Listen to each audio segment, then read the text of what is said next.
성부와 성자와 성령의 이름으로 말씀드립니다. 한 주간 동안 안녕하셨는지요? 공식적인 자리에서 만나면 불편했던 한 후배 신부가 있었습니다. 불편했던 가장 큰 이유는 아마도 여러 측면에서 저와 맞지 않아서였기 때문일 것입니다.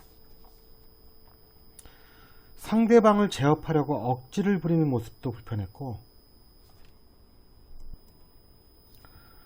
사람들로부터 인정을 받고자 나서는 모습도 불편했습니다.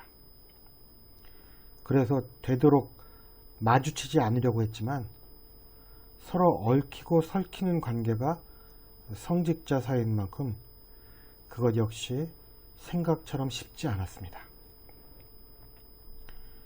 그런데 그 신부의 어머니가 돌아가셨다는 소식을 듣고 그래도 조문을 가야겠다는 생각이 들어 점심시간을 이용해 조문하게 되었습니다. 낮 12시였지만 조문객은 아무도 없었고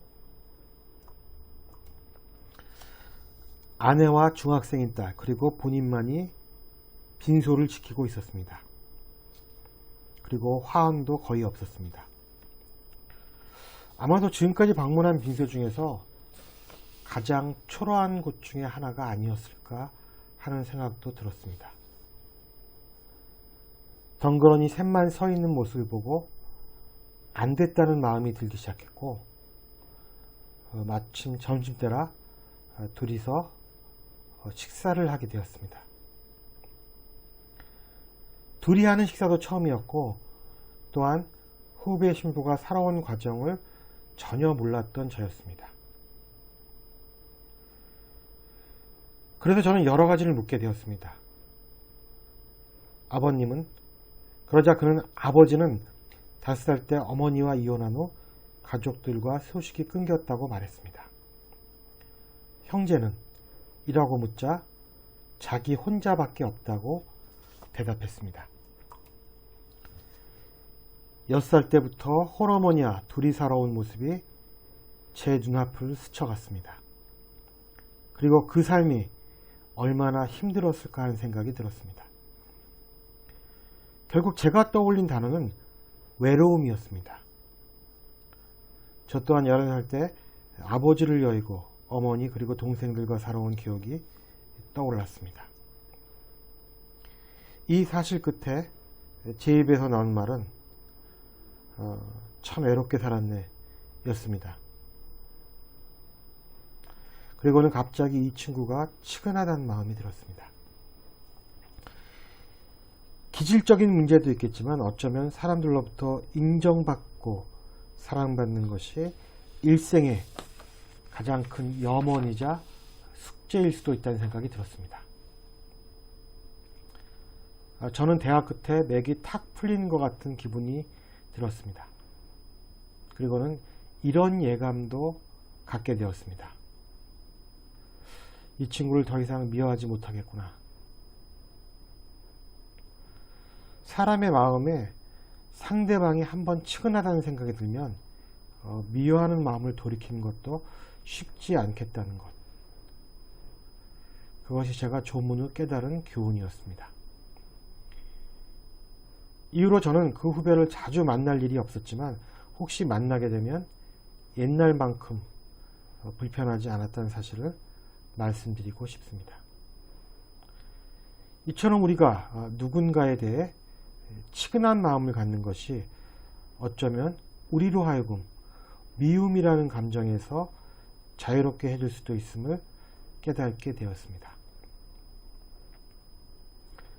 따라서 아무리 악인이라도 누구에게는 치근함을 입을 수 있기 때문에 그 사람 주변에는 그를 위해 변호하려는 무리들이 존재할 수 있다는 사실도 받아들이게 되었습니다. 저는 앞에서 제가 치근한 마음이라는 것이 어떻게 들었는가에 대해서 제 사례를 들어 말씀드렸습니다. 저는 이런 마음을 경험해 보는 것이 오늘 복음을 이해하는 데 아주 중요한 전제라고 생각합니다. 교회 여러분들이 어떤 대상에 대해 치근한 마음이 들었을 때를 떠올려도 좋습니다. 가령 엄동설 안에 새끼 고양이가 양지로 나와 먹을 것을 찾아다니는 장면을 보고 느꼈던 마음을 떠올려도 좋습니다. 그렇다면 상대방에게 측은한 마음이 든다는 것은 무엇을 의미할까요? 일단 가엾고 애처로운 마음이라는 뜻을 지닌 측은함은 그 공감을 바탕에 깔고 있습니다. 상대방의 처지에 대한 공감이 없다면 측은한 마음은 들지 않을 것입니다. 맹자는 인간의 본성이 선하다고 믿는 사람이었습니다. 그 선함의 4가지 단서를 사단이란 말로 불렀습니다. 첫째는 측은지심으로 상대방을 측은하게 여기는 마음입니다. 둘째는 수호지심으로 불의를 부끄러워하고 미워하는 마음입니다. 셋째는 사양지심으로 서로 양보하고 공경하는 마음입니다. 그리고 마지막이 시비지심인데 옳고 그름을 판단하는 마음입니다. 그리고 측은지심은 사람에 대한 관심과 사랑을 의미하는 인의 단서입니다. 우리가 알고 있는 어질 인자는 사람의 모양과 두 이자가 합성된 글입니다. 즉 너와 내가 다르지 않고 같음을 의미합니다. 너와 내가 다르지 않기 때문에 우리는 남의 불행에 대해 공감하고 또 측은하게 여기는 것입니다. 우리가 미사 중에 주여 우리를 불쌍히 여기소서라고 노래하는 것은 우리를 측은한 존재로 여겨달라는 간구인 것입니다.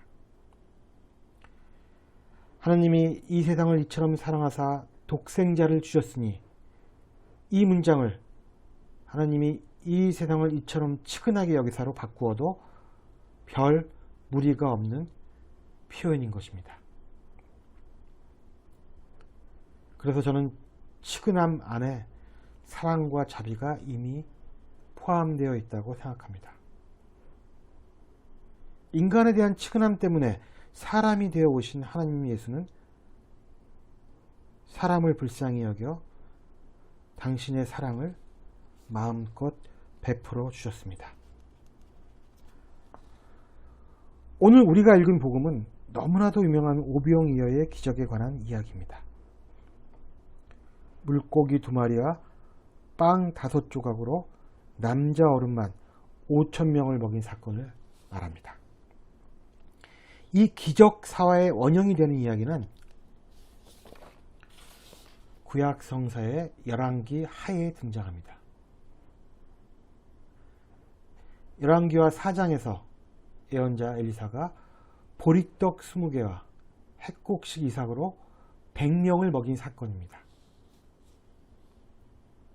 마테오 복음을 기록한 저자는 예수가 엘리사보다 더 뛰어난 예언자임을 강조하기 위해 5,000명이라는 숫자를 사용한 것이라고 학자들은 해석하고 있습니다. 그러나 엘리사 때나 예수님 때나 제자들은 하늘같이 그것이 가능하지 않다고 말립니다. 그리고 예수님의 제자들은 좀 더 현실적인 방안을 내놓습니다. 군중들을 해쳐 제각기 음식을 사 먹도록 마을로 보내는 방법이었습니다. 어쩌면 제자들의 이러한 행동은 맹자에 의하면 시비지심의 발현으로 볼 수 있습니다. 보리떡 20개로 100명을, 빵 5개와 물고기 2마리로 장정 5,000명을 먹이는 것이 이치에 닿지 않았기 때문입니다. 그러나 인간의 여러 본성 중에서도 가장 앞선 것이 바로 측은지심, 즉 사랑이라고 예수님은 보여주시려고 합니다. 복음서는 예수께서 병자를 고치실 때마다 측은한 마음, 불쌍한 마음이 드셨다고 기록하고 있습니다.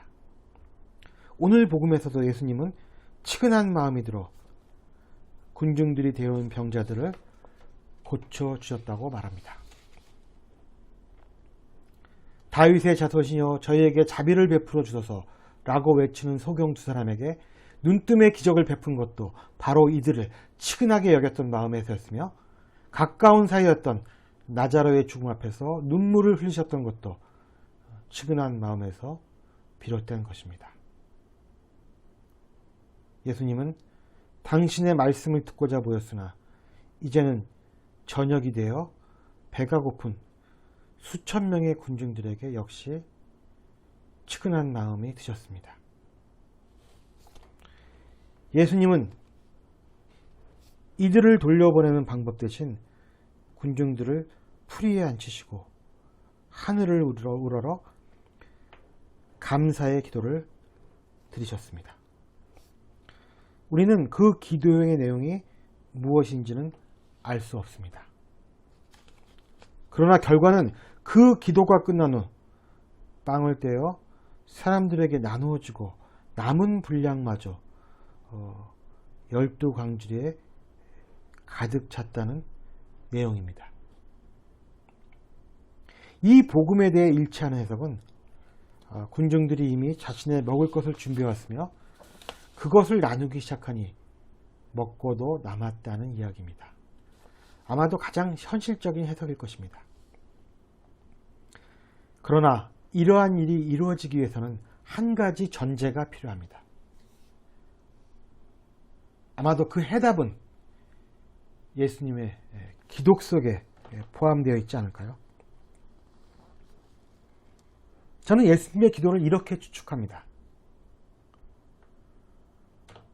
하나님의 아버지, 제가 이들을 측은하게 여겨 병고침을 베풀고 악마에게서 구해내었듯이 이제 여기 있는 사람들도 서로를 측은하게 여겨 가지고 있는 것을 서로에게 베푸는 기적이 일어나게 하소서. 측은함은 예수님 기적의 이유였습니다. 그리고 상대방이 자신을 측은하게 여기는 예수님을 믿고 받아들이고 또 서로를 측은한 존재라고 생각할 때 기적은 일어났습니다. 따라서 저는 서로를 측은하게 여기는 마음이 바로 기적의 시작이라고 믿고 싶습니다. 사랑이라는 산뜻한 단어보다는 어쩌면 측은이라는 단어가 제 경험에 더 다가옵니다. 저는 최근 저희 교회와 상담센터를 후원하시는 지인들에게 1년에 2차례씩 보낸 서신을 보냈습니다. 여러분들이 이런 대답을 해주셨습니다. 애쓴다, 수고가 많으십니다, 등등. 저는 이분들의 말 속에서 저에 대한 측은함을 읽어냅니다. 물론 그 측은함에는 사랑과 격려가 포함되어 있었겠죠. 어쩌면 이 어려운 시기에 그리고 오랜 세월 동안 저를 버티게 해준 것이 바로 저에 대한 사람들의 측은함일 것입니다. 저 역시 없는 살림에 여러 군데 후원을 하고 있는 것도 상대방이 애쓰는 것에 대한 측은한 마음 때문일 것입니다. 물고기 2마리와 빵 5개가 5,000명을 먹이는 자연 법칙을 거스르는 기적이 일어날 확률은 0.0001%도 되지 않을 것입니다. 따라서 우리가 이 이야기를 통해 알아들여야 할 것은 기적을 일으키는 힘은 바로 서로에 대한 측은한 마음을 갖는 데 있다는 것입니다. 그 마음이 우리의 마음을 열어 사람들에게 현실적인 도움을 제공할 수 있다는 것입니다. 우리 모두 마음이 굳어지지 않고 서로가 서로에 대해 치근한 마음을 가지며 또한 자비와 사랑을 베풀 수 있도록 성령의 임재를 청해야 할 것입니다. 성부와 성자와 성령의 이름으로 말씀드렸습니다. 아멘.